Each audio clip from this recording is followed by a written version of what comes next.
గతంలో ఎవరైనా ఫలానా వాళ్ళు వ్యాధిగ్రస్తులయ్యారు అని వింటే మన నుండి వెంటనే ఒక ప్రశ్న వచ్చేది. ఏంటండి వాళ్ళు వయసులో పెద్దవాళ్ళా అని. అటు నుండి సమాధానం కూడా అవును అని వచ్చేది. అప్పటి కాలంలో రాళ్ళు తిన్నా అరిగించుకునేవారు. ఇప్పటి కాలంలో బ్రెడ్ తిన్నా అరగలేని పరిస్థితి మనది. కాబట్టి ఇలాంటి చెడు రోగాల నుండి మనం సురక్షితంగా ఉండాలి అని మనం దువా చేసుకుంటూ ఉండాలి.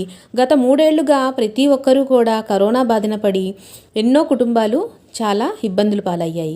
ఇంకా అల్లా సుబ్హానహు తఆలా అలాంటి చెడు రోగాలు మన దాకా తేయకూడదు అని దువా చేసుకుంటూ, అలాంటి చెడు రోగాల నుండి మనం రక్షణ పొందాలి అంటే ఇన్షాల్లా ఈ దువాని మనం తప్పకుండా నేర్చుకోవాలి.